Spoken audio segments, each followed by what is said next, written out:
সিজন যেতিয়া আমৰে চৰবত বনাওঁচোন কেনেকৈনো আমৰ চৰবতটো বনাওঁ আপোনালোকে প্ৰথমৰ পৰা ভিডিঅ'টো শেষলৈকে চাই থাককচোন।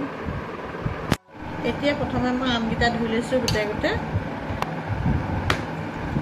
আমকেইটা আম ইয়াত 2 কিলো আছে 2 কিলো আমৰে মই চৰবত বনাম। এতিয়া আমকেইটা ধুই ল'লোঁ ধুই পেলাই এটা বাকলি গুচাম বাকলি গুচাই পেলাই আপোনাক চাই থাককচোন বাৰু মই কি কৰি থাকোঁ। আমকেইটা এতিয়া গুচাই হ'ল গুচাই হোৱাৰ পিছত 2 কেজি যদি আম লৈছিলোঁ নহয় 2 কেজি আম নহ'লগৈ 1.5 কেজি মানেহে আম হ'ব বেয়া ওলাইছে অৰ্থাৎ পাউডে থেতেলা হৈছে। এতিয়া আম দুটুকুৰা কাটি পেলাই কুকাৰত ভৰাই দিম গোটেইখিনি আম কাটি পেলাই কুকাৰত 3টামান হুইচেল মাৰি দিম গেছত। এতিয়া আমখিনি কাটি লওঁ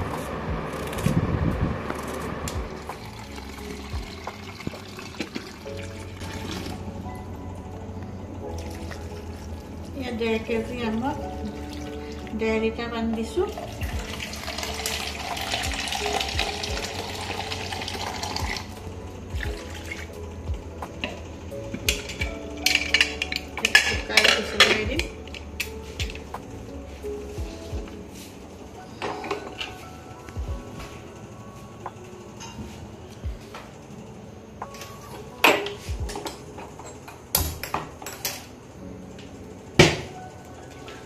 এতিয়া 3-4টামান হুইচেল মাৰি দিম হুইচেল মাৰিলে নমাই উলিয়াই লৈছোঁ। এতিয়া আমখিনি চেকিম কুকাৰটো ঠাণ্ডা হৈছে।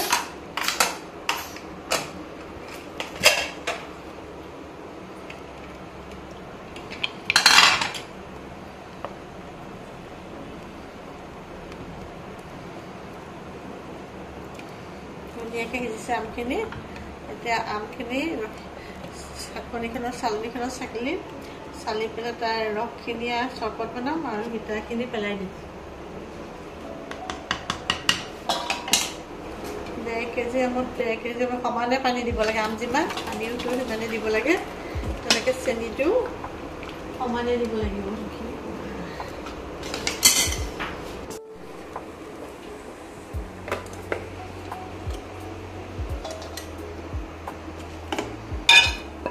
আমখিনি গুটিৰ লগতে সিজাই দিছোঁ গুটিটো মঙহখন লাগি থাকে যে।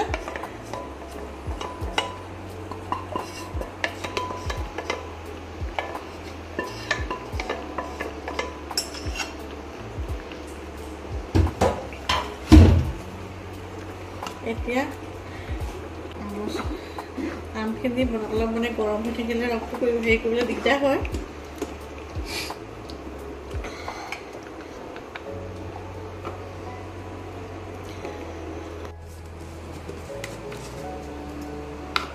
চেনিখিনি ঢালি দিছোঁ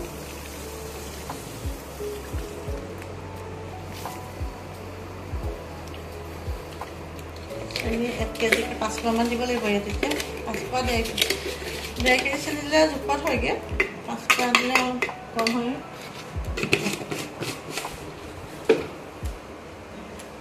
আৰু এইখিনি ৰস ওলাবলৈ দি থৈছোঁ লাহে লাহে ৰসখিনি ওলাই থাকিব। এইখিনি ওলালে এয়া ৰসকণ ওলালে আৰু অলপ চেনি ৰসখিনি ওলালে আৰু অলপ চেনি দি দিম।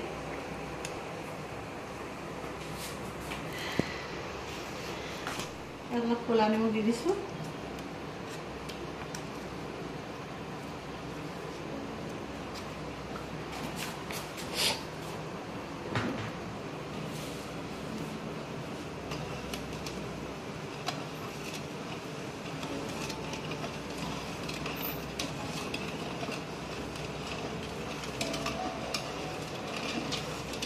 গুটি যেতিয়া চেনিটো গলি যাব আমখিনি ৰসখিনি এইখিনি ওলালে ইয়াত 1.5 কেজি চেনি দিলোঁ 1.5 কেজি চেনি দি পেলাই চেনিখিনি এতিয়া গলিলে ভালদৰে।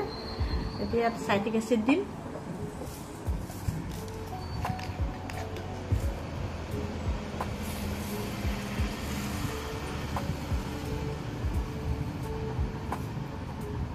তিনি চামুচ চাইট্ৰিক এচিড দিম।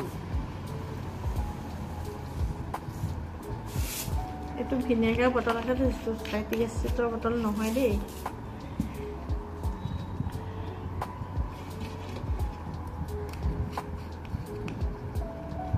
তাৰপৰা অকণমান কালাৰ দি দিম, ফুড কালাৰ।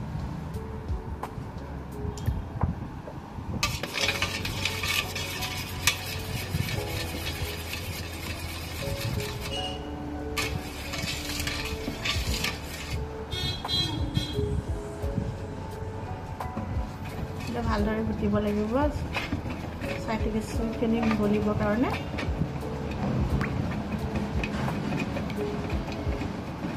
এতিয়া অকণমান পদিনা ৰস দি দিছোঁ।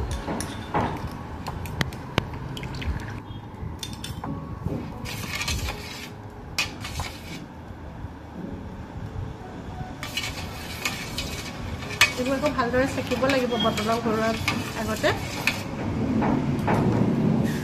একেবাৰে অকণমান ধনিয়া গুড়ি, জনি গুড়ি অকণমান, জিৰা গুড়ি অকণমান আৰু জালুক গুড়ি অকণমান, একদম অকণ অকণ, 1 চামুচ নহয়, 1 চামুচৰ আধা আধা। এতিয়া ভালদৰে গোটেইখিনি গুটি গুটি যেতিয়া হেৰিবোৰ গলি যাব, চাইট্ৰিক এচিডটো গলি যাব, তেতিয়া বটলত চেকি পেলাই চৰবত হৈ গৈছে। এইটো ইমানেই ল'লে হ'ব। ইয়াত পানী দিব লাগিব, পানী ইমানটো দিলে